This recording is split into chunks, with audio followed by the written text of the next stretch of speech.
एक फिरंगी महात्मा गांधी के विचारों से इतनी प्रभावित हुई कि भारत आ गईं और गांधी की शिष्या बनकर रहने लगी।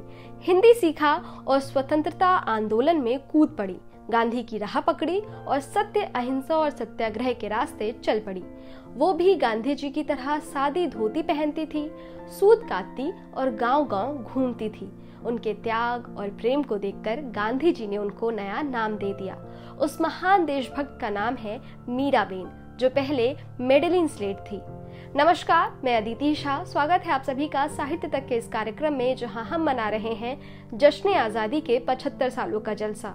और मैं आपको सुना रही हूं आजादी के दीवानों की, महानायकों की अनसुनी कहानी। आज की कहानी है महान क्रांतिकारी, वीरांगना और देशभक्त मीराबेन की। 22 नवंबर 1892 को ब्रिटेन में मीराबेन का जन्म हुआ था। उनका असली नाम मेडेलिन स्लेट था। मेडेलिन के पिता admiral sir Edmond Slade Mumbai नौसेना के East India Squadron commander in chief के पद पर तैनात थे। जब वे भारत आए तो अपने साथ अपने परिवार को भी ले आए। मेडेलिन बचपन से ही शांत स्वभाव की थी। म्यूजिक और नेचर से उन्हें बेहद लगाव था। उनको पढ़ना भी काफी पसंद था। पढ़ाई में उनकी इतनी रुचि थी कि उन्होंने बचपन में ही फ्रेंच, जर्मन सहित कई भाषाएं सीख ली। जब वे फ्रेंच सीखने के लिए पेरिस गई थी, तभी वहां उनकी मुलाकात महान दार्शनिक और साहित्यकार रोमियो रोला से हुई। रोमियो रोला वो जिन्होंने महात्मा गांधी पर कई किताबें लिखी हैं। मेडेलिन की आध्यात्मिक भूख को देखते हुए उन्होंने गांधी को पढ़ने को कहा। मेडेलिन गांधी के बारे में पढ़ती, गांधी जी पर लिखे साहित्य को पढ़ती, गांधी जी के लेखों को पढ़ती और उनको पढ़ने के बाद वे उनसे इतनी प्रभावित हो गईं कि गांधी जी को उन्होंने एक लेटर लिख दिया। उस लेटर में उन्होंने गांधी जी से पूछा कि क्या मैं आपके शिष्या बनकर साबरमती आश्रम में आपके साथ रह सकती हूँ। गांधी जी ने भी लेटर का जवाब दिया। उन्होंने हाँ कहा और मेडेलिन को आश्रम के निवासियों की डिसिप्लिन के बारे में बताते हुए उन्हें आमंत्रित किया। गांधी जी का लेटर मिलने के बाद वे इतनी उत्साहित हो गईं कि वे 25 अक्टूबर 1925 को पीएनडीओ जहाज पर सवार होकर 6 नवंबर 1925 को गांधी जी से मिलने के लिए भारत आ गई। 7 नवंबर 1925 को मेडेलिन की मुलाकात महात्मा गांधी से हुई। अपनी आत्मकथा द स्पिरिट पिलग्रिमेज में मेडेलिन ने महात्मा गांधी से अपनी पहली मुलाकात के बारे में लिखा है कि जब मैं गांधी जी से पहली बार मिली तो एक ज्योति के अतिरिक्त मुझे और किसी वस्तु की चेतना न थी। गांधी जी ने मुझसे कहा कि तुम मेरी बेटी बनकर रहोगी। ये भारत में उनके प्रवास की पहली शुरुआत थी, जो लगभग 34 सालों तक चली। मेडेलिन अपने भारत प्रवास के दौरान हिंदी सीखने के लिए गुरुकुल गई थी।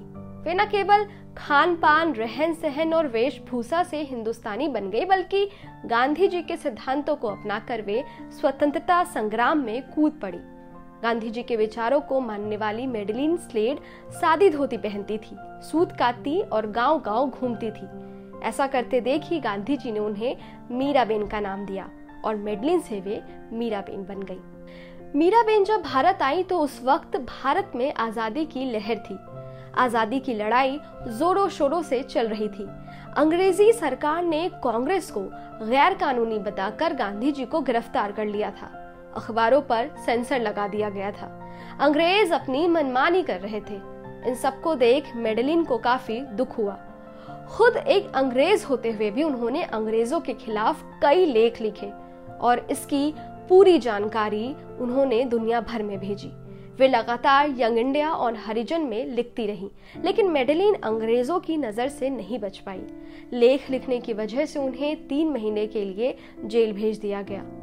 जेल से छूटते ही वे फिर बॉम्बे लौटी और वहां वापस गांधी जी के साथ आजादी की लड़ाई में जुट गईं। साल 1942 में भारत छोड़ो आंदोलन के दौरान वे तीसरी बार जेल गईं। गांधी जी के साथ उन्होंने देश की कई भागों में यात्राएं भी की। साल 1931 में वे लंदन में राउंड टेबल कॉन्फ्रेंस में गांधी जी के साथ सम्मिलित भी हुई और देश की आजादी में अपना योगदान देती रहीं। मीराबेन अपनी सामाजिक कामों के लिए याद की जाती हैं। उन्होंने महाराष्ट्र के वर्धा के पास सेवाग्राम आश्रम स्थापित करने में अहम भूमिका निभाई। साथ ही उत्तर प्रदेश के मुल्दासपुर में किसान आश्रम की स्थापना की ताकि गांव के लोगों और उनके मवेशियों की अच्छे से देखभाल की जा सके। मीराबेन बापू की बेटी की तरह थी। उनका सारा जीवन बापू में रहा। लेखक महादेव देसाई ने मीराबेन के बारे में लिखा है, लंदन में राजसी ठाट में पली यह युवती गांधी जी के प्रति जिस निष्ठा और समर्पण से अपना जीवन बदलने में सफल रही, वैसा दूसरा उदाहरण नहीं मिलता है। साल 1925 से 1944 तक लगातार 20 साल वे बापू के साथ साबरमती और सेवाग्राम आश्रमों में रही। फिर 1945 से 1958 तक 14 साल वे उत्तर भारत के हिमालय के इलाकों में रही। 1956 में कश्मीर से लौटकर वे फिर से टिहरी गढ़वाल आ गई। यहीं बिथोवेन और रम्या रौला की पुरानी यादों ने उनको इस तरह झकझोर कर बुलाया कि उन्होंने हमेशा हमेशा के लिए भारत छोड़ने का मन बना लिया। 28 जनवरी 1959 को उन्होंने भारत छोड़ दिया और वियना चली गईं। वहां जाने के बाद उन्हें आर्थिक तंगी से जूझना पड़ा। 1959 से 1982 के बीच के 23 साल वे ऑस्ट्रिया और पश्चिम में रहीं। साल 1977 से 78 में केंद्रीय गांधी स्मारक निधि के मंत्री देवेंद्र कुमार उनसे मिलने लंदन गए और वहां उन्होंने देखा कि मीराबेन के पास इतने भी पैसे नहीं थे कि वे अपने लिए गर्म कपड़े खरीद सके। प्रधानमंत्री इंदिरा गांधी को जब ये पता चला तब वे खुद उनसे मिली और उन्होंने उनकी मदद की। मीराबेन को उनके सामाजिक कामों के लिए साल 1982 में पद्म विभूषण से सम्मानित किया गया, लेकिन वे इस सम्मान को लेने के लिए भारत नहीं आ सकी। वियना में भारतीय राजदूत खुद उनके पास गए। उनके सम्मान में एक डाक टिकट भी जारी किया गया। 20 जुलाई 1982 को मीराबेन की मृत्यु हो गई। मीराबेन के सम्मान में इंडियन कोस्ट गार्ड ने अपने एक गश्ती पोत का नाम भी उन्हीं के नाम पर रखा है। साहित्य तक इस महान भारत सेवी बेटी को पूरे देशवासियों की ओर से नमन करता है। शुक्रिया।